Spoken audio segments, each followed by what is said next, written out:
오늘 하나님 말씀은 출애굽기 3장 10절입니다. 출애굽기 3장 10절을 제가 받들어 읽어드리겠습니다. 그러므로 이제 오라, 내가 너를 파라오에게 보내고 너로 하여금 내 백성 이스라엘 자손들을 이집트에서 데리고 나오게 하리라 하시더라. 잠깐 말씀을 해서 기도드리겠습니다. 저희들을 이 마지막 시대에 부르시고 또 지혜와 능력을 허락하셨을 뿐만 아니라 또 주님을 사랑하는 마음과 또 혼에 대한 연민을 가지고 주님의 도구로 일꾼으로 쓰임 받을 수 있도록 주님 함께 해주셔서 감사를 드립니다. 하지만 저희들이 이런저런 이유와 핑계와 변명을 앞세워서 정말 하나님보다 자신을 더 사랑하거나 또 하나님의 뜻과 계획보다는 나의 뜻을 앞세울 때가 너무나 많습니다. 오늘 다시 한번 저희들이 말씀을 듣는 그런 가운데서 자신을 돌아보게 해주시고 저희들이 마지막 때에 정말 주님의 도구로 합당하게 일꾼으로서 해야 할 일들을 잘 감당하고 있는지 또 열정을 가지고 있는지를 돌아보고 더욱 헌신할 수 있는 계기가 될 수 있도록 도와주시옵소서. 항상 감사하는 마음을 잃지 않게 도와주실 뿐만 아니라 이제 곧 주님 앞에 서게 됐을 때 부끄러움 당하지 않도록 깨어있는 저희들의 삶이 되도록 주님 함께 해주시옵소서. 다시 오실 우리 주 예수 그리스도의 이름으로 기도드렸습니다. 성경을 읽어보면 하나님께서는 그 시대마다 필요한 사람들을 부르시고 또 능력을 주시고 다양한 시험들을 통해서 일꾼으로 사용하시는 내용들을 우리가 볼 수가 있습니다. 하나님께서 부르신 사람들을 보면 나이나 또는 직업이나 출생 지역도 아주 다양하죠. 물론 하나님께서 분명하게 우리에게 약속하신 것처럼 하나님의 일꾼으로 부르심을 받는 사람들은 좋은 가문에서 태어났다든지 사회적으로 존경을 받거나 능력이 있거나 인정을 받거나 경험이 풍부한 사람들이 아니라 오히려 여러 가지 부족함에도 불구하고 하나님께서 부르셔서 그들을 통해 일하시기 때문에 그 영광이 온전히 하나님께 돌려질 수가 있게 되는 것입니다. 하나님의 사역은 사람들을 위한 사역이기 때문에 사람들을 부르셔서 사용하시는 것입니다. 따라서 성경에 보면 하나님께서는 은사와 부르심에는 후회가 없으심이라 했어요. 모든 구원받은 사람들에게는 필요한 은사를 주시고 또 하나님께서 필요한 때에 필요한 사람들을 부르셔서 도구로 쓰시는 데 있어서 후회가 없으시다는 거예요. 왜냐하면 사람이 사람을 임명하는 데 있어서는 여러 가지 잘못된 판단, 실수, 또 잘못 알고 있는 어떤 그런 내용들 여러 가지가 문제가 될 수가 있죠. 요즘 이제 대통령 취임을 앞두고 새로운 인사들을 임명하는 데 있어서 여러 가지 문제가 생기는 이유가 막상 그 사람을 임명하려고 해보니까 여러 가지 문제가 있고 법을 어기고 사회적인 어떤 안 좋은 평판을 받기 때문에 청문회에서 여러 가지 잡음이 나오는 게 사실입니다. 이처럼 사람이 사람을 부르는 데는 아무리 신중하게 선택을 해도 실수할 수 있기 때문에 후회할 수가 있는 것입니다. 그러나 하나님께서는 각 사람의 겉모습이라든지 그 사람의 어떤 지식, 경험, 능력 또 어떤 사람과의 관계 이런 것을 보고 부르시는 것이 아니라 각 사람의 마음과 속을 살피신다는 거죠. 그 사람의 중심을 보시는 거죠. 그렇기 때문에 사람들을 속일 수도 있고 또 사람들 앞에 속을 수도 있겠지만 하나님은 그렇게 하지 않으신다는 거예요. 따라서 하나님께서는 지금까지 부르심에 대해서 분명하게 어떠한 후회도 없으실 뿐만 아니라 실수가 없으신 거지. 다만 사람들의 입장에서 봤을 때 자기 뜻과 다르기 때문에 마치 실패한 것처럼 더디 이루어지는 것처럼 착각할 뿐이라는 거죠. 분명한 것은 모든 것이 때와 시기가 있다는 겁니다. 따라서 자신이 열정을 가지고 헌신하지만 앞서가는 것도 문제가 되는 것이고 너무 게으름을 피우는 것도 분명 문제가 될 것이에요.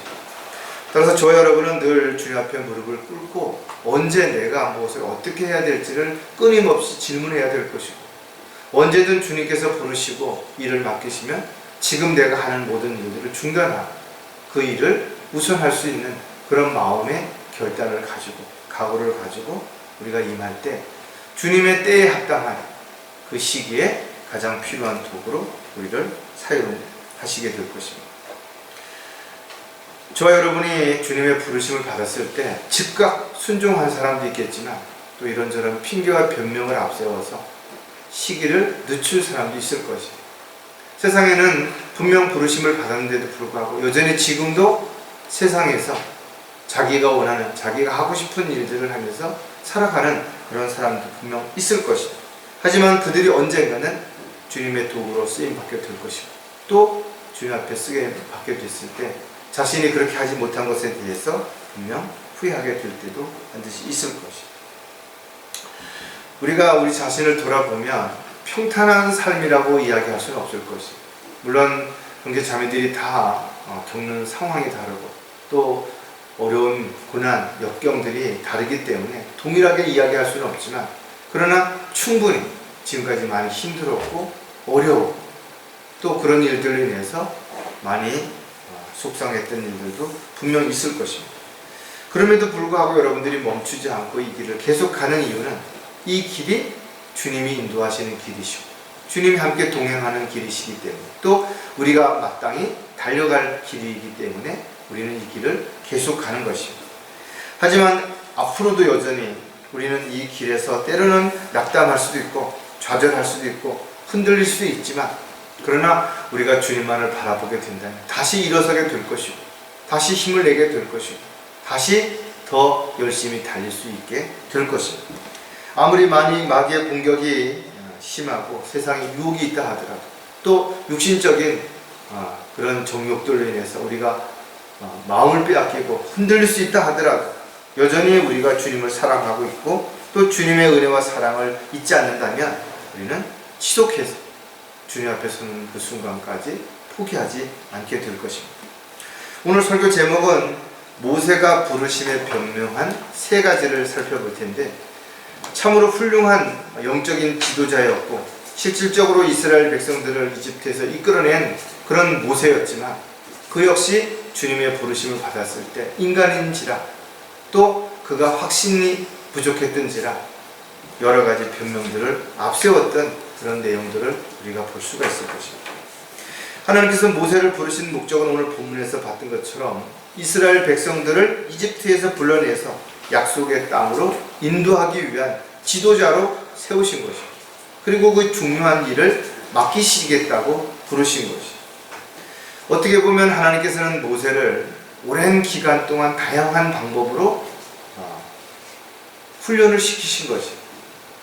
왕자로 있는 동안에는 여러 가지 지식들을 알게 하셨고, 또 광야에서 40년 동안 양을 치면서 실질적으로 이스라엘 백성들을 광야로 인도할 수 있는 여러 가지 경험들을 실질적으로 하게 하심으로 인해서 준비시키셨던 것이 분명하다 이거죠.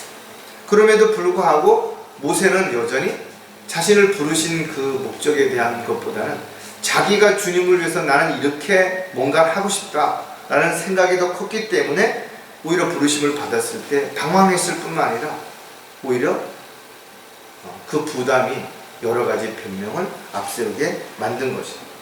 인간적인 입장에서 본다면 정말 모세가 선뜻 그 부르심에 응하지 못한 것에 대해서 충분히 이해할 수 있어요. 또 충분히 공감합니다.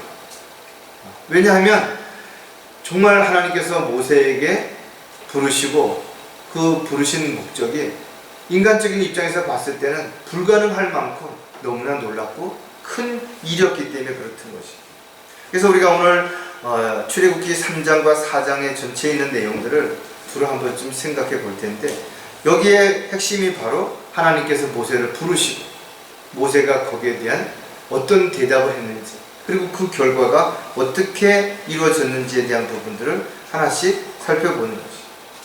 모세는 한 번도 아니고 두 번도 아니고 세 번이나 하나님의 부르심에 대해서 변명을 했던 것이죠. 그러나 그 결과는 하나님께서 모세의 변명을 하나도 들어주지 않으셨다는 거죠. 수용하지 않으신 것이죠. 왜냐하면 하나님은 전지전능하신 분이시기 때문에 그렇죠. 불가능한 것이 없으시기 때문에 주님의 손에 붙잡히기만 하면 주님의 도구로서 쓰임 받을 때 하찮은 막대기를 할지라도 놀라운 변화, 놀라운 능력을 나타낼 수 있기 때문에 그런 거죠. 하나님의 뜻과 계획 가운데서 우리가 부르심을 받았고 또 그 명령에 순종한다면 우리가 지금 보잘것없지, 세상적인 입장에서 보면 무엇 하나 내세울 만한 것이 없다 하더라도 분명 저와 여러분을 통해서 주님께서는 이 마지막 때에 분명한 하나님의 계획을 이루고 가시는 도구를 쓰심에 전혀 문제가 될 게 없다라는 거죠.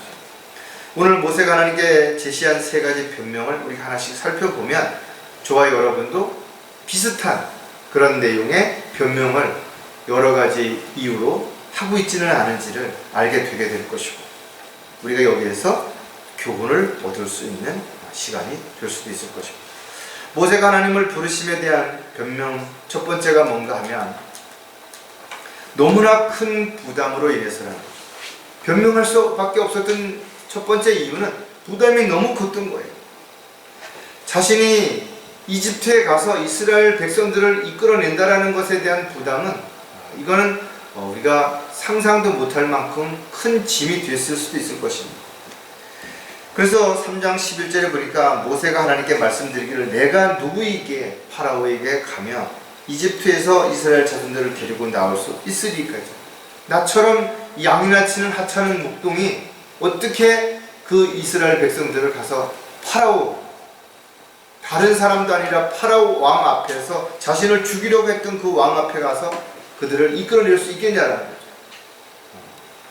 하나님과 함께 했던 기적을 여러 번 보았음에도 불구하고 모세는 여전히 자신이 뭔가를 해야 된다라고, 내가 할 수 없다라고 이렇게 생각을 했기 때문에 그렇게 된 거죠.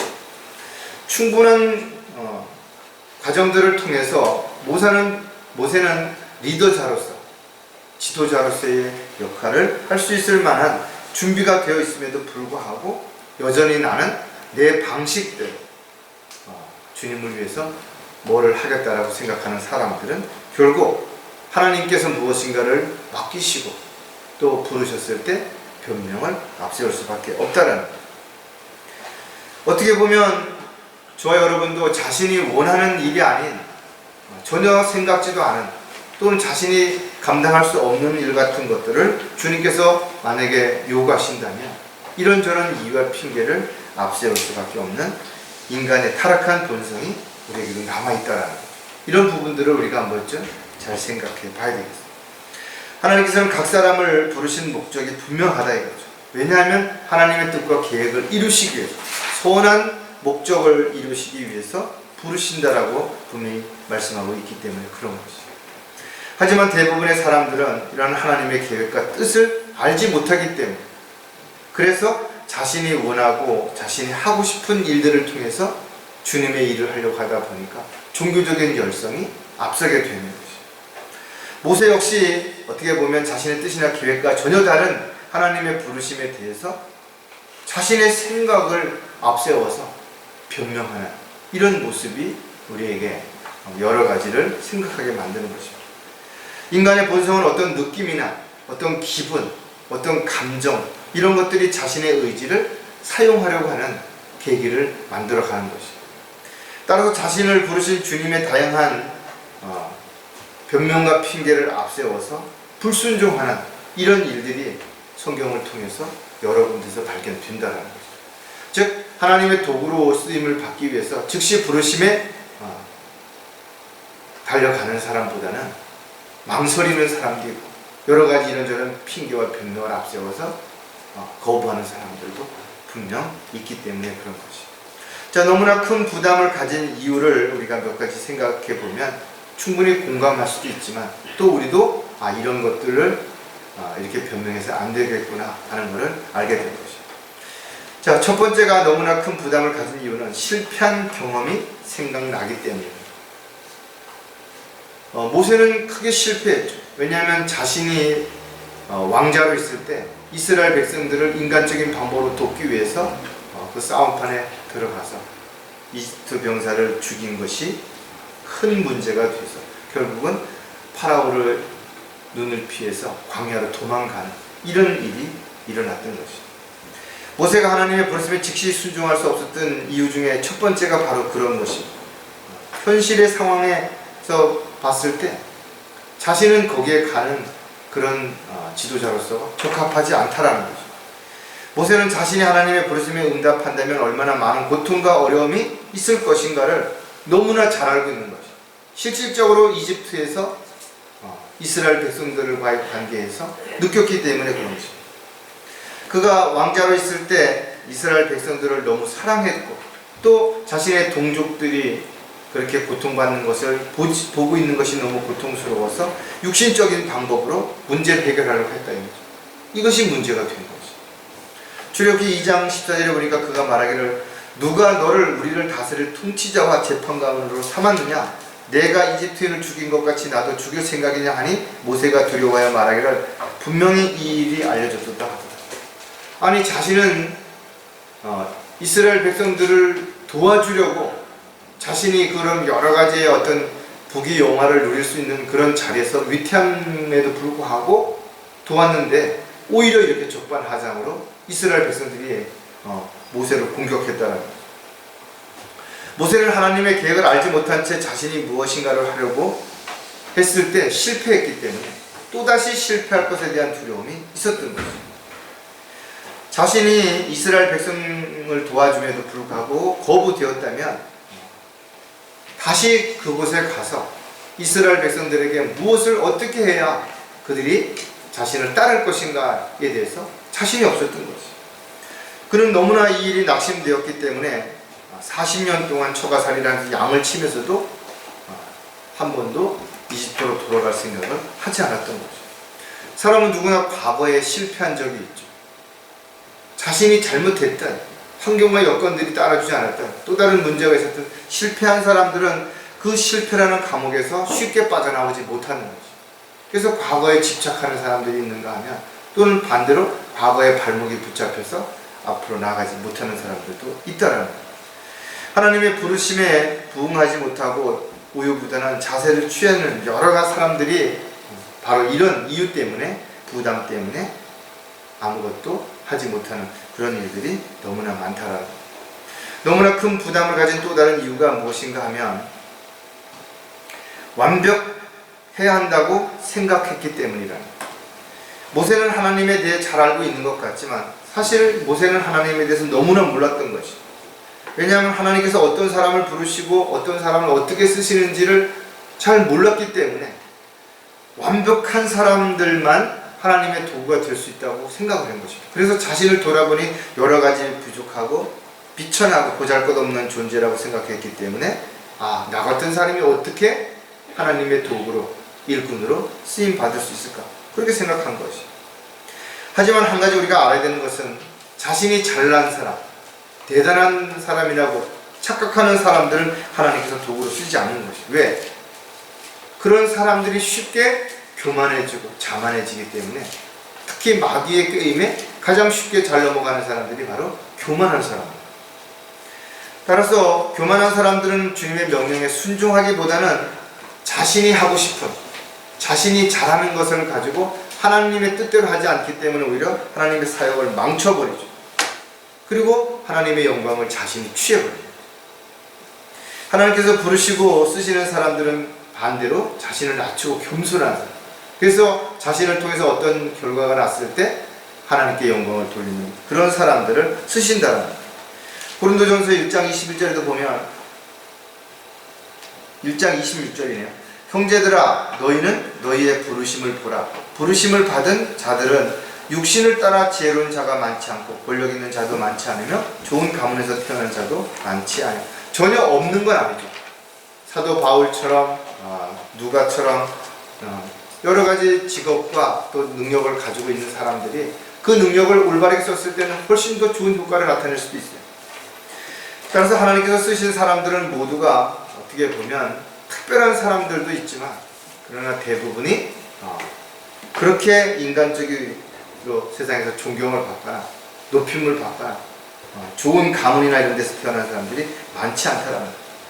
주님께서는 3번이나 부인하고 다시 어부가 되어 고기를 잡고 있던 베드로를 다시 불러서 주님의 귀한 사역을 맡은 사도로 쓰셨다는 거예요. 바울은 가장 약할 때 하나님의 능력으로 할 수 있기에 강해질 수 있다고 고백했죠. 그래서 그의 열정, 그의 노력, 또 그의 헌신적인 모습들을 크게 사용하셔서 이방인들을 위한 또 유대인들을 위한 그릇으로 쓰셨던 거죠. 모세 역시 마찬가지로 이스라엘 백성들을 이끌어낼 만한 지도자의 자격을 갖추지 못했다고 스스로 생각했기 때문에 순종하지 않았던 거죠. 하지만 하나님께서는 그를 인도자로 이스라엘 백성들을 이끌어내는 지도자로 사용하셨던 것을 우리는 성경을 통해서 분명하게 알 수 있다는 거죠. 즉 하나님께서는 완벽한 사람을 쓰는 것이 아니라 겸손하고 또 자신을 낮추는 사람들을 통해서 놀라운 역사를 이루시기 때문에 그들 모두가 하나님께 영광을 돌리는 결과를 가져오는 것이죠. 또 다른 부담을 갖게 되는 이유는 뭐냐면 항상 함께 하심을 몰랐기 때문입니다. 주님께서 늘 나와 함께 계셔서 내가 하는 모든 것들을 다 아시고 다 보고 계시고 또 뭐든지 할 수 있도록 능력을 주신다는 사실을 알았더라면 굳이 이와 같은 변명을 앞세우지 않았을 것이죠. 하나님께서 도구로 쓰시는 사람들은 하늘과 땅의 모든 권세를 가지고 있는 하나님께서 늘 함께 하신다는 확신을 가지고 있어야 됩니다.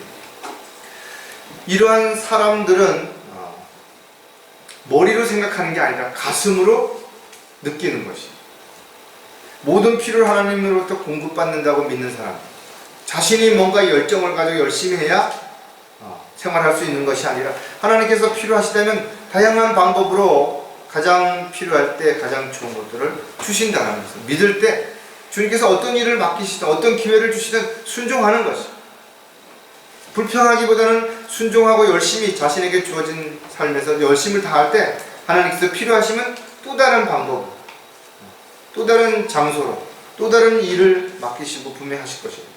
하나님께서는 하나님의 자녀들이 필요 이상으로 고생하고 필요 이상으로 어려움을 겪는 것만 원하시지 않는 것입니다. 그런 과정들을 거치면서 분명히 뭔가 배워야 될 게 있고 깨달아야 될 것이 있고 또 알아야 될 것이 있기 때문에 때로는 육신적인 질병이라든지 또는 어떤 어려운 일이라든지 또 가정의 문제라든지 이런 일들이 허락되는 것입니다. 모세는 자신의 실패를 통해 자신이 얼마나 보잘것없는 사람인 것을 알았고 광야의 양을 치면서 뭘 배웠어요? 근데 겸손이라는 걸 배운 것입니다. 얼마나 하찮은지 배우는 것입니다. 바람이 부는데 인간이 어떤 것을 막을 수 있는 노력 너무나 하찮죠. 토네이토라든지 쓰나미라든지 이런 거 밀려올 때 인간이 어떻게 뭘 할 수 있냐 이거죠. 민수기 12장 3절에 보면 그런데 그 사람 모세는 매우 온유하여 지면 위의 모든 사람보다 더 온유하더라. 이런 칭호를 듣게 된 것은 그가 광야에서의 삶이 끝났을 때 실질적으로 그의 모습은 많이 달라진 거죠. 겸손한 사람에게서 맺어지는 열매가 바로 뭐예요? 온유함입니다. 우리가 예수 그리스도를 통해서 배우는 것이 온유함인 것처럼 이 온유함이라는 것은 그냥 얻어지는 거 아닙니다. 그냥 착한 사람을 온유하다라고 표현하는 거 아닙니다. 온유하다라는 말은 말 그대로 강함을 넘어섰을 때 부드러움이 나오는 겁니다. 야생마를 길들였을 때 그 야생마가 주인에게 아주 순종적이 되겠죠. 설설하면 서 있고 뛰라면 뛰고 돌으라면 돌고 순종적이 되겠죠. 그러나 그의 힘은 천리를 달려도 멈추지 않을 만큼의 강력한 힘을 가지고 있다는 겁니다. 하나님께서 모세의 반대 의견에도 불구하고 출애굽기 3장 12절에서 이렇게 말씀하셨대요. 주께서 말씀하시기를 내가 반드시 너와 함께 하리니 이것이 내가 너를 보낸 표가 되리라. 내가 이집트에서 그 백성들을 데리고 나오면 너희가 이 산에서 하나님을 섬길 것이니라 하시니 분명하게 약속하셨다는 거죠. 하나님께서는 모세가 어디를 가든지 함께 하시겠다라는 거죠. 파라오 걱정하지 말라는 거죠. 이스라엘 백성들이 거부할 거 걱정하지 말라는 거죠. 내가 너를 보내고 내가 너와 함께 하겠다는 거죠. 하나님의 부르심에 합당한 일꾼이 되는 것은 분명하지만 능력이 있어서 아니에요. 지식이 많아서 아니라는 거죠. 하나님의 명령에 순종하는 것입니다. 가라면 가고 오라면 오고 서라면 서고 하지 말라면 하지 않는 이런 사람들을 하나님이 원하시는 것입니다. 이 시대에도 하나님의 일꾼들은 언제 어디서든지 주님께서 함께 하심을 믿고 자신이 좋을 때나 나쁠 때나 힘들 때나 어려울 때나 늘 함께 하신다라는 거죠. 다 보고 계시는 것이에요. 그냥 우리를 힘들게 하시거나 그냥 코너를 몰아서 고통받게 하실 이유가 전혀 없다라는 거죠. 분명 뭔가를 허락하신 데는 그 이유가 있는 거죠. 그래서 그리스도인들의 삶에 있어서 모든 것들은 다 이유가 있는 것이죠. 단지 그걸 몰라서 시간을 지체하거나 돌아갈 뿐입니다. 빨리 하나님이 나를 왜 이곳에 보내셨는지, 나를 이곳에서 무엇하라고 보내셨는지를 알게 되면 굳이 그곳에 오래 둘 이유가 없다라는 거예요. 저와 여러분도 마찬가지로 여러 가지 방법은 얼마든지 있습니다. 그러나 내 생각이 먼저 앞섰을 때, 내 방법이 먼저 앞섰을 때 하나님께서 나에게 알게 해주시려고, 깨닫게 해주시려고 하는 것들을 내가 알지 못하기 때문에 돌고 돌아서 많은 시간을 허비하게 된다는 거예요. 자, 모세가 하나님의 부르심에 변명한 또 한 가지는 뭔가 하면 감당치 못할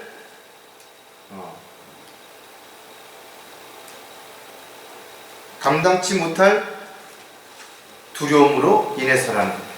감당치 못할 두려움으로 인해서. 모세가 첫 번째 변명이 통하지 않자 이번에는 다른 변명을 제시한 것이에요.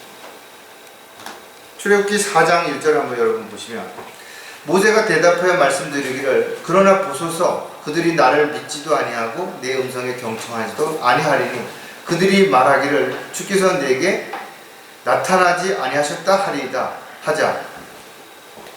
여러분 한번 잘 생각해 보세요. 이스라엘 백성들에게 가서 내가 너에게 알려주는 대로 시키는 대로 그렇게 말을 전하라 그랬어요. 그런데 가보지도 않고 해보지도 않고 모세는 변명을 앞세우는 거예요. 그들은 절대 나를 믿지도 않을 뿐만 아니라 하나님께서 나를 보냈다라고도 인정하지 않을 거라는 거예요. 어떻게 보면 인간의 어떤 생각이, 상상이 다양한 어떤 변화를 가져올 수도 있죠. 그러나 이런 잘못된 상상이나 생각들은 결국은 불신하게 만드는 것이죠. 그리스도인들의 삶에도 이런 불신은 의심을 가져오게 만드는 것이죠. 의심은 또 다른 무엇인가를 아무것도 할 수 없게 만드는 것이죠. 모세가 내세운 변명을 우리가 자세히 보게 되면 하나님의 그 말씀에 정면으로 상충되는 것이에요. 하나님께서는 모세를 이스라엘 백성에게 보내려고 하지만 모세는 자꾸 자신의 생각을 가지고 이런저런 변명을 앞세우는 것이에요. 한번 우리가 그 3장에 있는 말씀을 생각해 보면 내가 말하였나니 내가 너희를 이집트의 고통에서 인도하여 가나안 땅과 히딘과 아모리인과 프리스인과 히위인과 여부스인의 땅 즉 젖과 꿀이 흐르는 땅으로 이르게 하리라 하셨다. 하라 하여 그리하면 그들이 내 음성에 경청하리라. 하나님께서 너희들을 이렇게 하겠다라고 약속하신 것을 이루겠다고 너를 보냈다라고 그들에게 전하면 그들이 모세의 음성에 경청한다라는 거예요.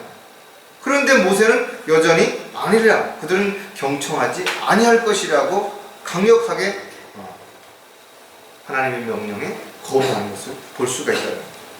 안타깝게도 그리스도인들도 동일하게 자꾸만 이런저런 변명을 앞세워서 자신을 정당화하려고 합니다. 내가 늦는 이유, 내가 빠른 이유, 내가 하는 이유, 하지 않는 이유 다 모두가 하나님의 뜻과 계획과는 상관없는 나의 뜻과 계획, 나의 감정, 느낌, 경험들을 앞세우기 때문에 이런 문제가 일어난다는 거죠. 따라서 이와 같은 일들을 우리가 한 번쯤 생각해 본다면 저와 여러분이 어떤 상황에서든지 어떻게 해야 되든지 항상 주님의 뜻을 이루어갈 수 있는 그 부분들을 한 번쯤 생각을 해봐야 되는 거죠. 자, 감당치 못할 두려움으로 인해서 두려워한 이유를 보면 하나님에 대한 불신 때문이다. 모든 사람들이 마찬가지지만 하나님을 의심하기 시작하면, 불신하기 시작하면 그 다음에 하는 모든 것들은 가식적이고 형식적인 것이 될 수밖에 없는 것이죠. 모세는 분명 광야에서 겸손을 배웠던 것이죠. 어떻게 보면 모세가 나 같은 사람이 뭘 할 수 있겠습니까? 라고 하는 것이 겸손한 것처럼 보일 수도 있지만 성경적으로 보면 하나님께서 분명히 할 수 있다라고 불렀는데도 불구하고 못하겠다고 말하는 건 뭐예요? 그것을 시킨 사람을 믿지 못하는 거죠. 마찬가지로 오늘날도 마찬가지입니다. 하나님께서 어떤 사람들을 부르셔서 너 이 일을 하라고 어떤 도구로 그렇게 하셨다면 순종하는 거예요. 나는 뭐가 어때서 못하고 나는 뭐가 안 돼서 못하고, 이거는 겸손이 아니라는 거예요. 우리가 한 가지 분명히 알아야 되는 것은, 우리가 주님 앞에 자신이 온전하게 헌신하는 것도 내가 원하는 일을 내가 하겠다고 하는 게 헌신이 아니라, 주님께서 나에게 어떤 일을 요구하셨을 때 거기에 그대로 즉시 받아들이고 따르는 것이 헌신이에요. 근데 많은 사람들이 자기가 원하는 대로 뭔가를 열심히 하면서 그걸 헌신이라고 착각한다는 거예요. 불신도 바로 이런 데서부터 시작이 되는 것임을 우리가 한 번쯤 생각해 봐야 됩니다.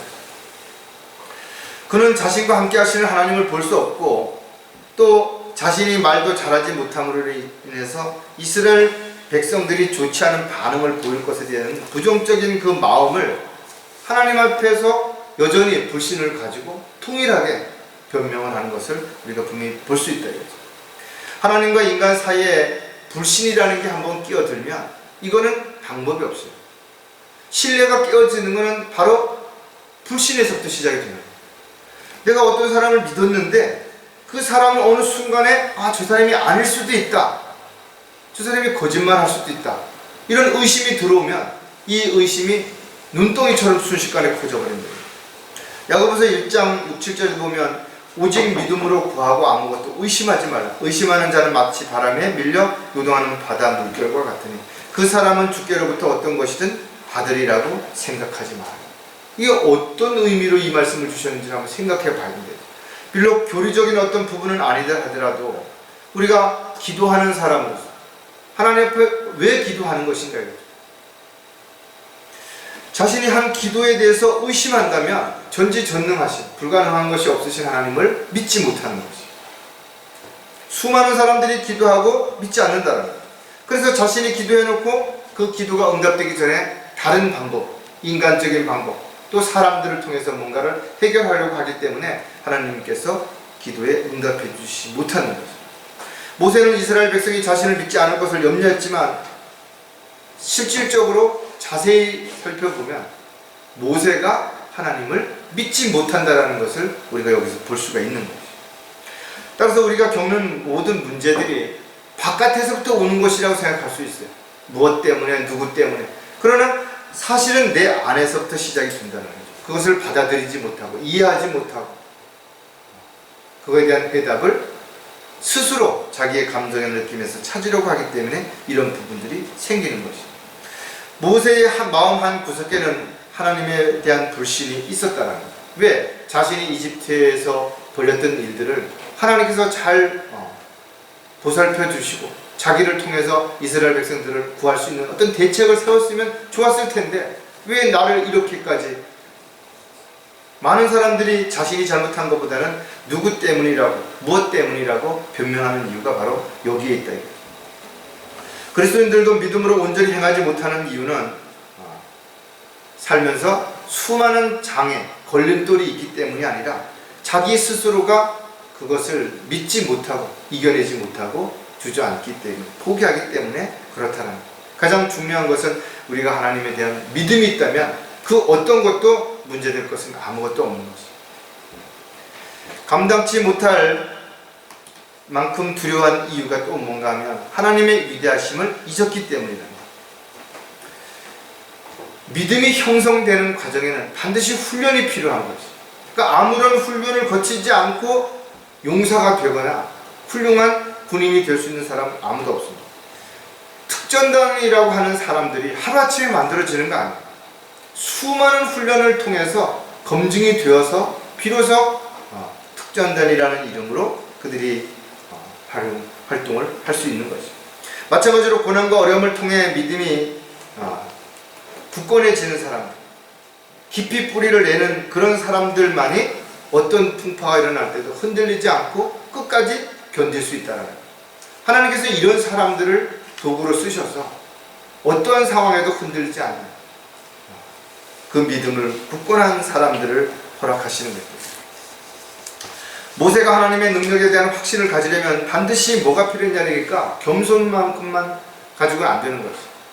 하나님을 전적으로 믿을 수 있는 훈련이 필요했다는 거죠.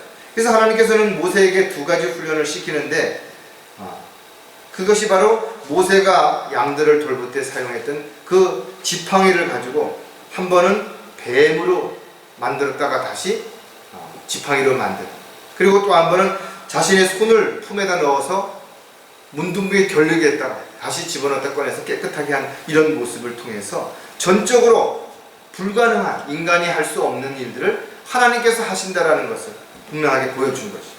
출애굽기 4장 3절에 보면 주께서 말씀하시기를 그것을 땅에 던지라 하시기에 그가 그것을 땅에 던졌더니 그것이 뱀이 된지라 모세가 그것 앞에서 피하더라. 이건 참 중요한 부분이거든요. 지팡이를 땅에 던지는 건 쉽다 이거죠. 그냥 자신이 손에 짚고 다니던 지팡이 땅에 휙 던지는 게 뭐 아무런 문제가 될 게 없죠. 그런데 그 지팡이를 다시 집을 했을 때 이때는 얘기가 달라지는 거죠. 왜냐하면 그 지팡이가 뱀으로 변해 있었기 때문이다. 그런데 그 뱀이 모세가 광야에서 양을 치면서 만났던 가장 독이 많은 그 사막 뱀들 있잖아요. 아마 그런 뱀이 아니었을까 생각이 됩니다. 그러니까 그가 손을 내밀어 잡기보다는 멈칫하는 것이. 주님께서는 다시 그 뱀을 잡으라는 것이죠. 그러자 모세가 손을 내밀어 그 꼬리를 잡으라고 하시는 명령에 따라서 꼬리를 잡았더니 그 뱀이 즉시 막대기가 됐다라는 거예요. 아무리 위험한 것도 하나님의 허락 가운데서 잡게 되면 그냥 막대기에 불과한 것이죠. 아무리 하잘것없는 막대기도 하나님의 명령에 따라서 사용되어질 때는 뱀처럼 무서운 공격용 무기가 될 수 있다는 거예요. 이런 훈련은 모세의 믿음을 강화시키는 계기가 된 것이죠. 그리고 손이 문둥병이 되었다가 다시 치료되는 모습들을 보면서 문둥병은 사람의 어떤 노력으로 의술을 고칠 수 없는 것이라는 걸 알았기 때문에 하나님의 놀라운 기적이라는 것을 분명하게 알 수 있었던 것이죠. 또 감당치 못할 만큼 두려워한 이유가 뭔가 하면 하나님의 도구임을 몰랐기 때문이다. 사람들은 누구나 재능을 가지고 태어납니다. 그러나 어떤 사람들은 그 재능을 모른 채 평생을 사는 사람도 있을 수 있을 것이요. 또 그 재능을 나쁜 일에 쓰는 사람도 있다고. 오히려 머리 좋은 사람들 중에 많은 부분이 그 나쁜 머리를 불법, 편법 이런 데 쓴다라는 거죠. 여러분들은 어떤 재능을 가지고 있는 것인데, 여러분들이 가지고 있는 재능이 세상 사람들과 비교해서 어떻게 보면 작고 하찮은 것처럼 보일 수도 있을지 모르죠. 그러나 하나님께서는 그 작은 것을 가지고 놀라운 능력을 나타낼 수 있다는 것을 우리는 분명하게 알 수 있다. 모세가 짚고 있던 지팡이처럼 마찬가지입니다. 출애굽기 4장 20절에 보니까 모세가 그의 아내와 아들들을 데리고 나귀에 태워 이집트 땅으로 돌아갔더라. 모세가 손에 하나님의 막대기를 가졌더라. 모세는 그 이후에 끊임없이 그 막대기를 들고 다녔던 것입니다. 하나님께서 자신에게 보여준 상징이기도 하고 자신이 또 양들을 인도했던 것처럼 이스라엘 백성들을 인도하는 지도자로서 본을 보이기 위해서, 목자로서의 역할을 하기 위해서 그렇게 했던 것을 볼 수가 있습니다. 모세가 양을 맞힐 때 사용하던 막대기가 하나님의 사역을 위한 막대기로 바뀐 것이. 막대기는 동일한데 그것이 양을 치느냐 아니면 이스라엘 백성들을 이끌어내느냐, 여기에 따라서 그 도구의 역할이 다른 것이죠. 삼손은 나귀의 특별 하나를 가지고 수많은 원수를 물리쳤던 것을 재판관계에서 볼 수가 있죠. 다윗의 손에 들렸던 물맷돌은 적 골리앗을 넘어뜨릴 수 있는 무기가 된 거지. 사르밧 과부의 손에 들린 작은 기름병 하나가 어려운 문제를 해결했고, 베드로의 손에 잡혔던 그물은 사람을 낚는 어부가 되게 만든 것이. 세금을 걷어들이기 위해서 사용했던 펜을 가진 마태는 그 펜으로 성경을 기록하는, 하나님의 말씀을 기록하는 이런 놀라운 역사가 있었던 거죠. 성경을 통해서 우리가 알 수 있었던 것은 분명 하나님의 손에 붙들린 도구라는 것이. 잘났던 못났던 저와 여러분이 주님의 손에 붙잡혔다면 모세의 손에 붙잡힌 막대기처럼 주님의 도구로서 사용되어질 때 놀라운 역사가 일어나는 것이죠. 그 이후에도 모세는 그 막대기로 홍해를 갈랐다. 반석에서 물을 나게 만드는 것이죠. 이와 같이 저와 여러분이 감당하지 못할 두려움으로 인해서 지금 어려움에 처해 있다면, 또 그런 일들을 앞으로 당하게 된다면 늘 주님이 함께 하신다는 사실, 이 확신 가운데서 어떤 경우에도 주님을 불신하지 마. 주님은 놀라운 능력을 가지신 위대하신 분이시며 저와 여러분이 주님의 도구로 쓰임받는 한 절대로 실패하지 않는다는 확신 가운데 살아가는 저와 여러분이 되어야 될 것이에요. 마지막으로 모세가 하나님의 부르심에 변명한 세 가지 중에 하나는 뭔가 하면, 잘나지 못한 육신으로 인해서라는 거죠. 이제는 여러 가지 방법을 다 써봤어요. 안 되는 거죠. 이제는 자기의 가장 취약한 자기 육신적인 문제를 가지고 또 변명을 이루는 거죠. 10절에 보니까 모세가 주께 말씀드리기를, 오 나의 주여, 나는 말을 잘하지 못하며 주께서 주의 종에게 말씀하신 지금까지도 그러하나이다. 나는 말하는 것도 느리고 혀도 둔하나이다. 참 궁핍한 변명이긴 하지만 어떻게 보면 저와 여러분이 가장 잘 사용하는 변명 가운데 하나가, 나는 뭐가 돈이 없어서, 힘이 약해서, 배운 게 부족해서, 이런 뭔가 원론적인 이런 것들을 이야기하는데, 이것이 하나님의 도구로 쓰임받는데 아무런 문제가 되지 않는데도 불구하고 그런 것이. 모세는 전지전능하신 하나님의 능력을 보았으면서도 이렇게 육신적인 문제를 가지고 또 이야기를 하는 것이. 기적을 보았는데, 자기가 짚고 다니는 그 지팡이에서, 손에서 놀라운 역사를 보았는데도, 표적을 보았는데도 여전히 확신을 갖지 못한 것이.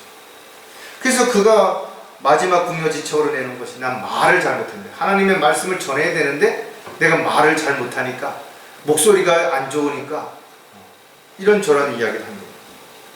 출애굽기 4장 11절 12절에 보면 하나님께서 모세의 이런 변명에 한마디로 딱 답을 주시죠. 누가 사람의 입을 만들었냐? 누가 벙어리와 귀머거리와 보는 자와 눈먼 자를 만들었냐? 나 주가 한 것이 아니냐? 그러므로 이제 가라. 그리하면 내가 너의 입과 함께 할 것이요 내가 말할 것을 가르쳐 주리라. 모세의 변명 절대 수용하지 않으신 것이. 그리스도인들은 복음을 전파하고 진리를 증거하기 위해서 말을 잘하는 것, 목소리가 좋은 게 장점이 될 수는 있어요. 그러나 그것이 잘 안 된다고 해서 복음을 전하지 못한다? 이건 변명이라는 거죠. 왜냐하면 복음을 전파하고 진리를 증거하는 것은 말을 잘해서가 아니라 성경에 기록되어 있는 내용을 정확하게 알고 그것을 정확하게 증거하면 된다는 거예요. 진리를 증거하는 것도 마찬가지예요. 우리가 해보지도 않고 미리 변명하고 미리 걱정하는 것은 주님의 도구로서 합당하지 못해요. 왜? 그와 같은 하나님의 능력을 통해서 일할 수 있는 기회를 스스로 걷어차기 때문에 그렇다. 잘나지 못한 육신으로 인한 변명을 하게 된 이유를 우리가 한 번쯤 보면 자기 능력으로 하려고 했기 때문이라는 거죠. 모세는 하나님의 사역이 인간의 능력이 많고 적음에 있지 않음을 아직도 깨닫지 못하고 있는 거죠. 하나님의 사역은 육신의 힘으로 하는 거 아니죠. 영적인 힘이 필요하다. 그래서 성령의 능력, 성령 충만해야 되는 거예요. 말씀의 능력, 우리가 하나님의 말씀으로 양육을 받아야 하는 것이에요.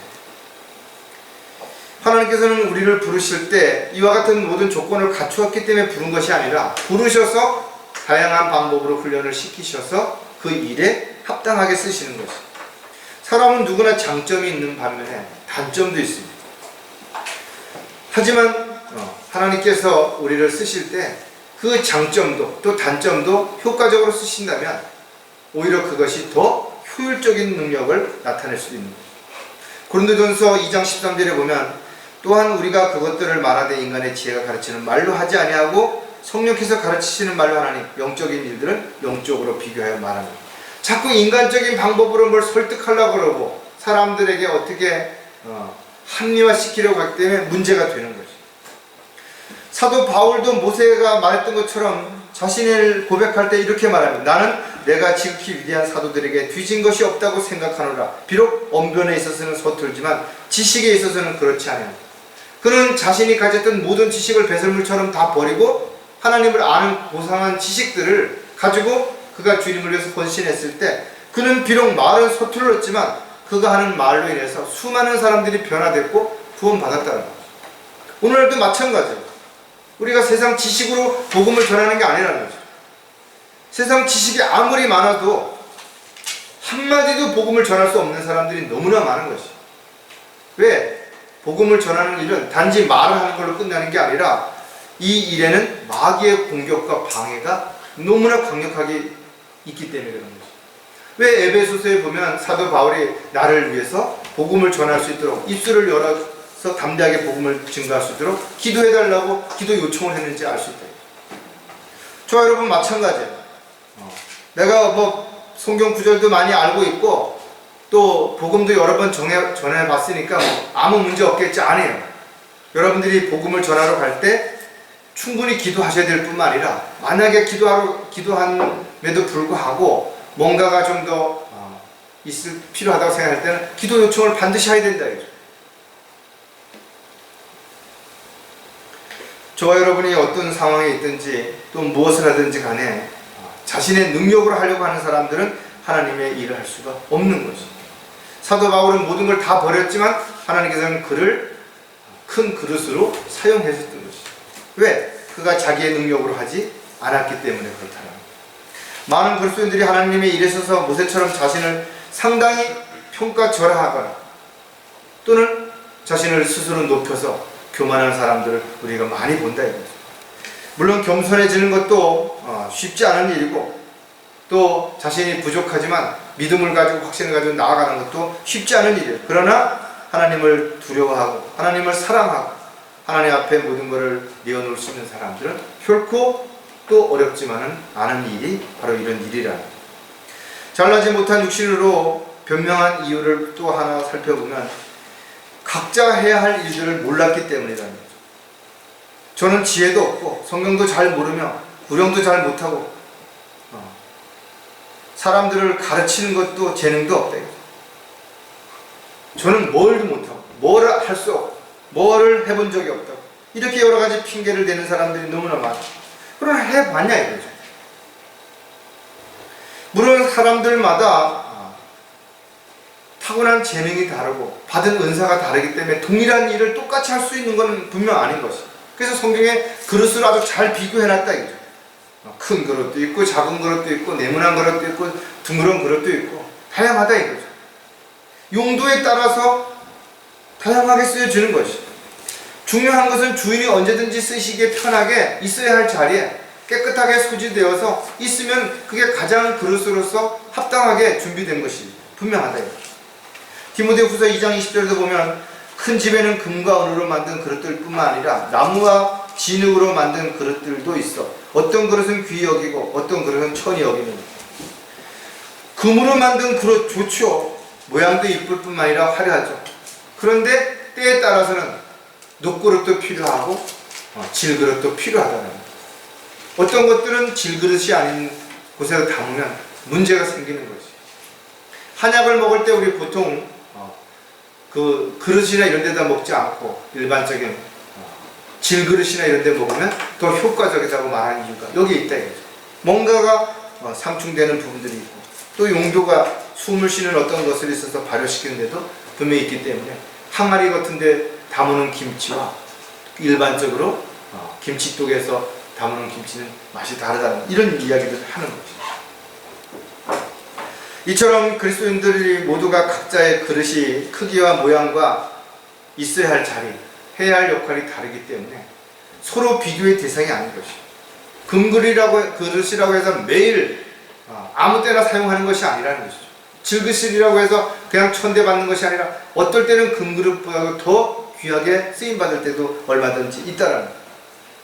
하나님의 일꾼으로 사용하심에 있어서 세상적인 가치관이나 판단은 전혀 중요하지 않은 것이죠. 정말 하나님의 일꾼으로 쓰임받고자 하는 사람들은 분리되고 성별되고 구별되어 있는가 이런 부분들만을 우리가 정확하게 보는 것이죠. 각자 있어야 할 곳에서 자신이 해야 할 일들을 가장 잘하고 있다면 그 사람이 가장 신실한 그리스도인으로서 합당한 그릇에 맞는 삶을 살아가는 것이 분명한 것이죠. 잘 나지 못한 육신으로 변명한 이유를 마지막으로 보면 하나님의 원칙을 몰랐기 때문에, 성경을 보면 하나님의 원칙이 분명한 것입니다. 심은 대로 거두는 것이, 행한 대로 갚아주시는 것이, 주님이 원하시는 대로, 시키신 대로, 명령하신 대로 순종하면 거기에 합당한 복을 받는 것이, 아무리 열심을 내도 내가 내 맘대로 내가 하고 싶은 대로 하는 것은 결코 하나님을 기쁘시게 할 수 없다. 육신을 따라서 하는 것, 믿음으로 하지 않는 것들은 하나님을 기쁘시게 할 수 없는, 성경이 분명히 기록하고 있다. 따라서 모세가 하나님께 제시한 세 가지 반대 의견들, 이유 변명들은 하나도 채택되지 않고, 하나님 보시기에 이유가 될 만한 게 없는 거예요. 변명할 수 있는 요지가 없는 거지. 하나님께서 쓰시려고 선택하신 그릇은 절대 포기하지 않습니다. 다만 그것이 시기적으로 좀 달라질 수 있겠죠. 저와 여러분이 주님 앞에 부르심을 받았다면 먼 길을 돌아서 부끄럽지 않도록 무엇을 명령하시든 그때그때 순종하고 즉시 헌신하는 그런 열매 맺는 삶이 하나님이 원하는 원칙적인 삶을 살아가는 그리스도인으로서 가장 합당하다 이거죠. 베드로후서 2장 16절에 보면 자기의 죄악으로 인하여 책망을 받았으니 말 못하는 나귀가 사람의 음성으로 말하여 그지 선지자의 미친 짓을 막았느니라. 하나님께서는 말 못하는 짐승을 입을 열어서 사람들이 알아듣도록 말을 하시기도 한다 이거죠. 돌들이 하나님을 호산나하고 찬양하기도 하실 수 있다 이거죠. 이 세상에 존재하는 모든 것들은 하나님의 영광을 위해서 어떠한 피조물도 마찬가지입니다. 주님을 찬양할 수 있기 때문에 그런 거죠. 성령님은 구원받은 사람이 더 이상 자신을 위해 살지 말고 주님을 위해서 살라고 우리에게 분명히 가르쳐주고 있는 거죠. 살든지 죽든지 먹든지 마시든지 주님의 영광을 위해서 그렇게 살아가는 거죠.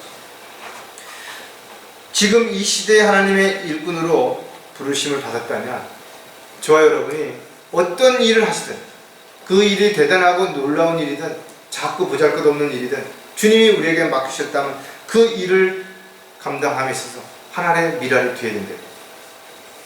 누군가에게 본이 되는, 또 누군가를 변화시킬 수 있는 주님의 도구요 그리스도의 향기라는 저와 여러분들이 반드시 되어야 됩니다. 이미 주님의 부르심을 받았음을 알면서도 여전히 육신적이고 세상적인 것들에 마음을 뺏긴 채 주님의 명령을 끊임없이 변명하고 또 이유와 핑계를 대는 그런 일을 내가 하고 있지 않은지는 다시 한번 자신을 돌아보는 저와 여러분이 되시기를 주님의 이름으로 부탁을 드리겠습니다. 기도하겠습니다. 하나님 아버지, 주님께서는 다양한 사람들을 다양한 일들을 위해서 부르시고 또 여러 가지 방법으로 훈련을 시키시고 또 능력과 지혜와 환경의 여건들을 조성해 주셔서 그 일들을 감당하게 하십니다. 그럼에도 불구하고 육신적인 여러 가지 이유와 핑계를 앞세워서 주님의 명령에 순종하지 못하고 부르심에 합당하게 달려가지 못하는 저희들의 삶을 돌아볼 때 참으로 부끄럽습니다. 오늘 이 말씀들을 다시 한번 교훈 삼아서 언제든 주님 부르실 때 즉시 준비되고 이따가 달려갈 수 있는 저와 모든 형제 자매들이 될 수 있도록 도와주시옵소서. 다시 오실 우리 주 예수 그리스도의 이름으로 기도드렸습니다. 아멘.